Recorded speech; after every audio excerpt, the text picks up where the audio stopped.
tired because the last presentation is about paying attention. Attention deficit and hyperactivity disorders in children are a big problem when it comes to educational and mental health. And this is exactly what the next project intends to solve. So please give a big applause to Teresa Rossignoli and her project STap2Go. Thank you.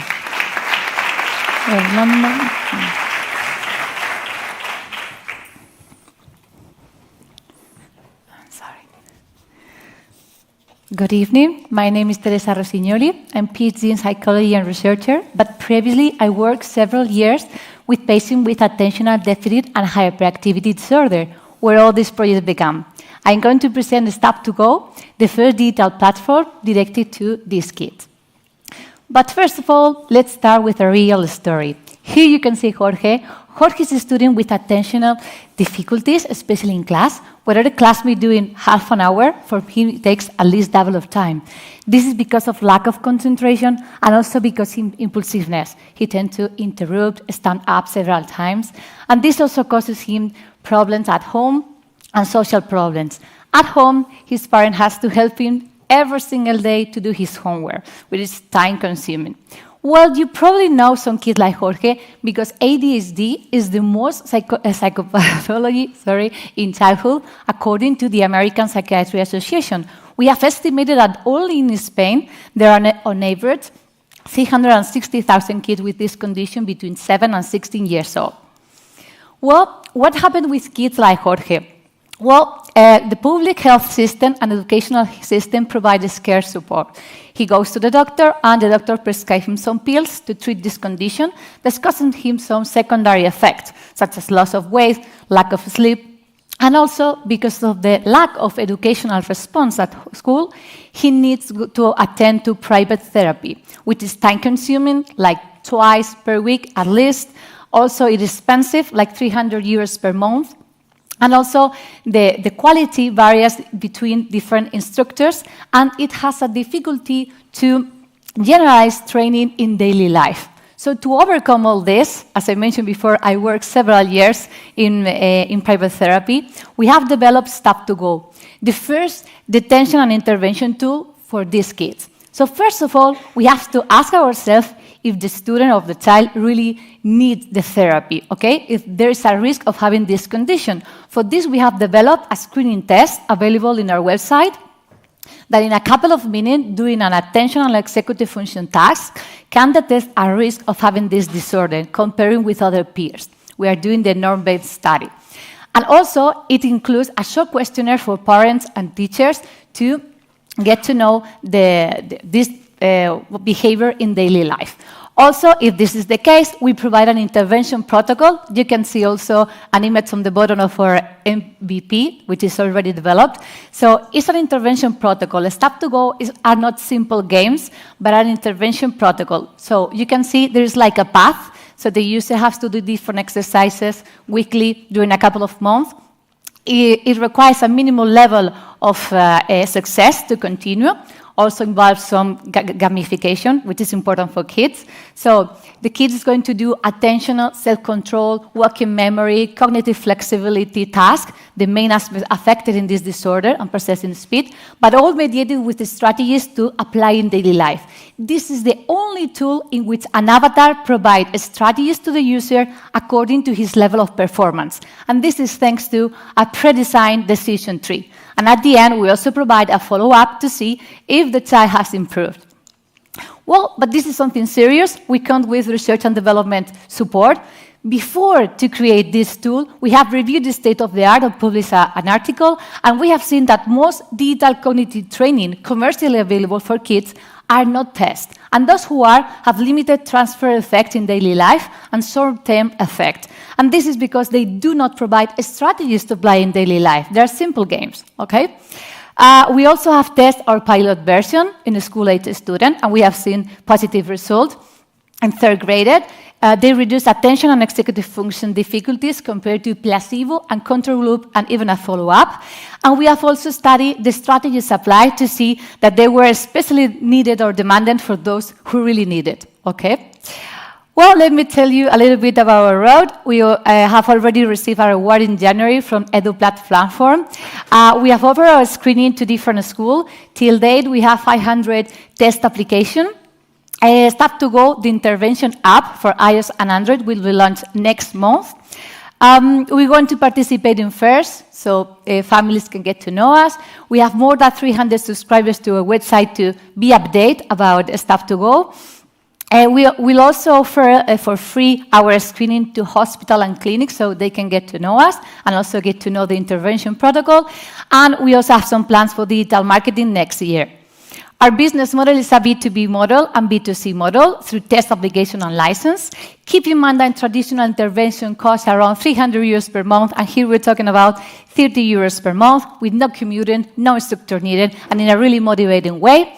We have, here you can see also our estimation of our revenue forecast for the next 3 years. We have using data of our percentage marketing objective,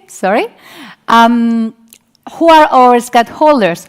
So schools, child psychology centers and hospitals, individuals, their families. They have kids with ADHD disorder, therapists, psychologists, and educators. We are now looking for funding to continue with our objectives and partner for distribution and marketing. So we really encourage you to invest in the future of the most demanding psychological therapy. Well, finally, who we are. I already present myself at the beginning. I'm the project leader. Let me introduce you Fernando López-Lorrio and Rafael Yanet, both senior computer engineers from Genetic Eye and also Genetic Eye team. And also we come with collaborators from neuroscience field, from the university, such as Elena Pérez Hernández, and from the clinic, such as Marta Ortega Rincón. Thank you for your attention, and please do not hesitate to contact with us for further information or visit our website.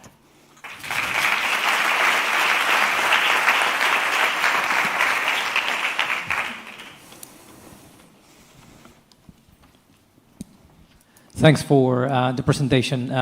Really glad to see this happening next door. There's a few competitors that are out there that are already validated as medical devices in the US and in a couple of other countries. How is this different? Yeah, I guess you are talking about Endeavor in the USA. Yeah, Aquí Health. Yeah, also. And well, the main difference with them is they do not apply the strategies. So we have developed metacognitive strategies for self-control, for instruction comprehension, that they are applied during the whole training. So depending the level of performance of the user, the number of errors, when, and the type, the avatar is going to provide a specific strategies on the screen to the user. So they can learn and transfer this training in daily life. And not just game repetition, but what is called in the scientific literature strategy-based training, rather than just gaming. Cool.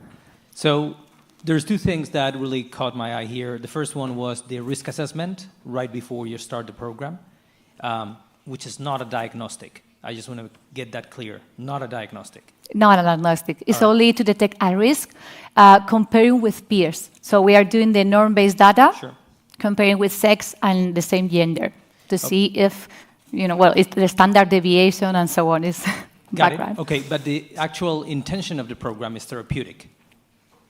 The idea, I know that digital therapeutics is like the future of all this field, but I think we have already validated with our pilot version and with other published articles, and still we continue in progress with some other studies.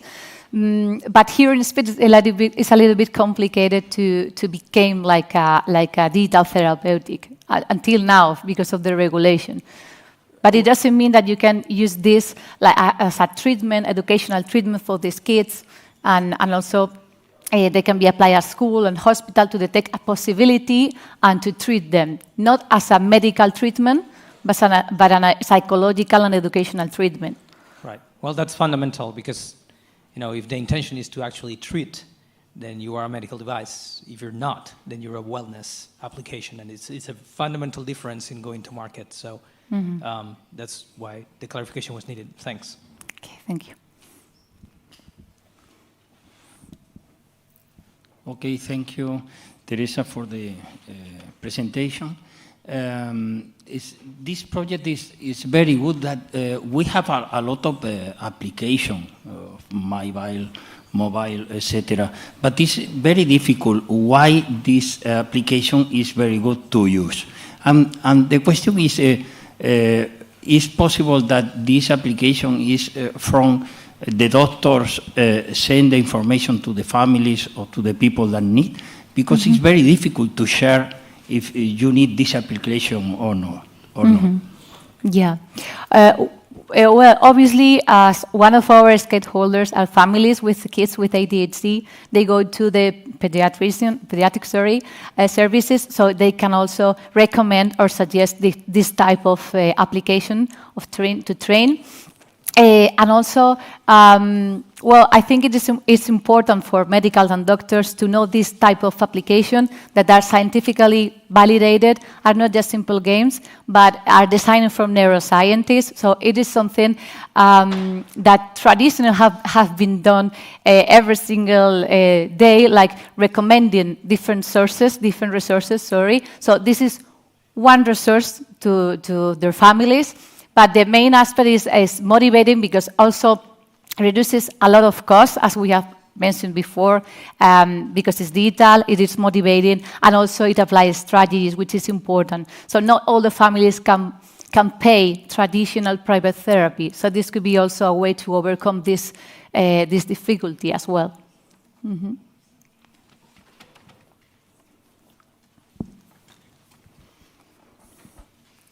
Thanks. I was wondering about your target population. Is this defined for kids in a certain range? Do the exercises change as the kid grows older? How have you structured that? Okay, thank you for the question, because I haven't said it. We have a first version for kids between 7 and 12 years old. It is the version that you have seen on the screen. And we have another version from 13 years and up, because the level of difficulty is different according to the number of distractors and a lot of things that I cannot explain all of this here, but there are different levels of difficulty, and we have created two versions. And also, because of the gamification, and also because of the style of the app, it varies depending to the age. Mm-hmm. So we have two versions, but we have only developed the first one. Okay. Mm-hmm. Maybe a follow-up question. Do you also track the progress of the kid through the app? Do you run these diagnostics or screening, even if it's not a real diagnostic, across several times of the game to see how they are improving? Yeah.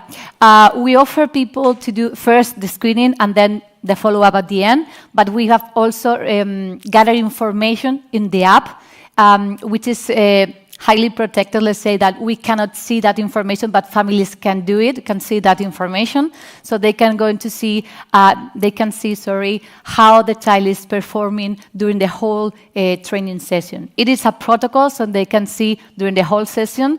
It's an average of failures and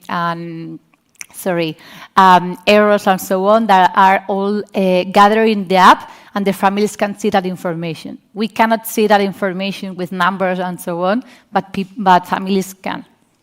And this is also something that can be recommended from schools, from clinics, not only from hospital. So there are different stakeholders. So all of them can, if they are users from the app, they can see all that data. Mm-hmm. Any other question?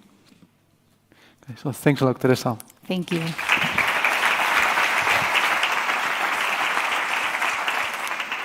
Okay, this is the end of the innovation contest for this edition. So we want to thank a lot first to the participants. We know that you have worked a lot with very tight times. Some of you come from abroad. Some of you have very important people waiting at home. So I want to thank you and congratulations for the great work. Now I will take the jury to the thinking room, and meanwhile I will leave you with Sofia, who will guide you through some important announcements that we have today. So thank you for paying attention, and see you later.